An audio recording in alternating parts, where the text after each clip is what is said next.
Mengapa Dirut Bursa Efek Indonesia dan pimpinan OJK mundur? Dalam kurun waktu 1 hari, 4 pejabat penting di industri keuangan dan pasar modal Republik Indonesia kompak mundur dari jabatannya pada Jumat 30 Januari 2026. Direktur Utama Bursa Efek Indonesia, BEI Iman Rahman mengumumkan pengunduran diri dari jabatannya sesaat setelah pasar dibuka pada Jumat pagi itu.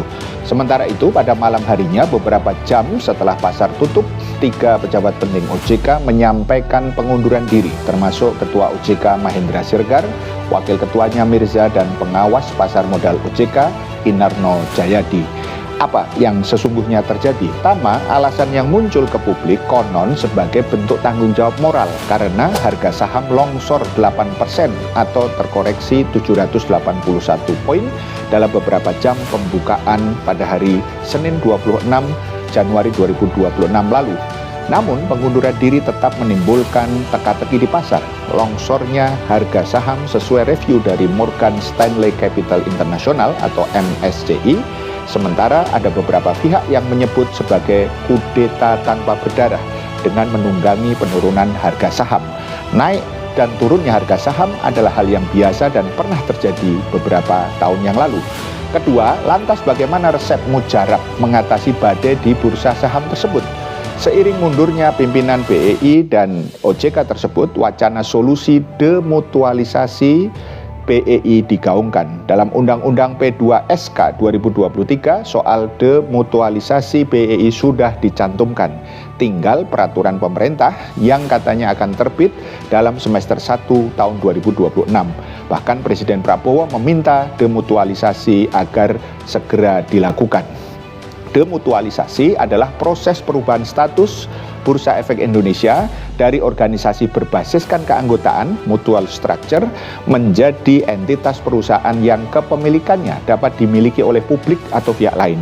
Saat ini Bursa Efek Indonesia masih berbentuk Self-Regulatory Organization (SRO), yaitu dimiliki oleh perusahaan sekuritas sebagai anggota bursa. Dengan demutualisasi, maka kepemilikan dan keanggotaannya dipisahkan sehingga tata kelola diharapkan konon menjadi lebih profesional dan independen. Ketiga, setelah wacana demutualisasi bergulir dengan entengnya Badan Pengelola Investasi BPI Daya Anagata Nusantara atau Danantara, sang pengelola dana BUMN negara, mengangkat tangan bersiap masuk sebagai calon pemegang saham. Di sisi lain, Danantara adalah pemegang saham BUMN di mana banyak perusahaan BUMN yang masuk ke bursa. Keempat, pengamat ekonomi melihat ada 2 kekhawatiran dengan rencana masuknya Danantara itu. 1, karena tata kelola yang akan berubah dari oligarki terfragmentasi milik para broker dan perusahaan efek menuju monopoli negara melalui Danantara. Karena ia adalah raksasa yang tengah mengais-ngais aset strategis di seluruh lini ekonomi. Memberikannya kendali atas bursa adalah seperti memberikan kunci gudang senjata kepada salah satu prajurit terkuat di medan perang. Yang kedua, perihal transparansi, ibarat dari kabut menuju ke kegelapan. Struktur mutual dikritik karena transparansinya yang terbatas.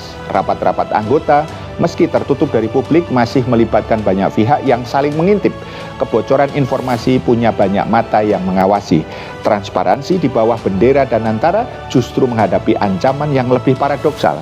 Bagaimana sebuah entitas yang pengelolaan portofolionya sendiri sering dipertanyakan transparansinya sebagai sovereign wealth fund dapat menjamin transparansi dari bursa yang dimiliki. Yang kelima, jadi kalau begitu, akankah problem bursa saham ini akan terjawab? Maka perlu keberanian berpikir mendasar bahwa sistem ekonomi kapitalisme ditegakkan oleh 3 pilar: perusahaan terbatas atau PT, bank ribawi, dan uang kertas atau flat money. Sektor ekonomi dibagi 2, ekonomi real yaitu produksi dan distribusi barang dan jasa, dan ekonomi non-real termasuk pasar modal atau bursa saham. Bersama bank ribawi, bursa saham atau pasar modal adalah alat untuk mengeruk uang publik untuk diambil keuntungan dari segelintir perusahaan terbatas, bukan kepentingan publik atau rakyat, dan senantiasa membuat ekonomi mengarah kepada krisis ekonomi yang berulang, sebagaimana krisis tahun 1998 dan 2008. Dan langkah demutualisasi untuk Bursa Efek Indonesia hanyalah menyentuh gejala, bukan akar masalah.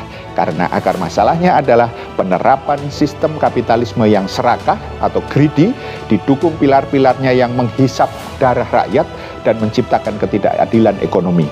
Maka menjadi urgent dan imperatif, perubahan haruslah menyentuh akar masalah, yaitu perubahan menuju sistem ekonomi Islam yang berkah, adil, dan sejahtera. Paham sampai di sini? Salam melek politik.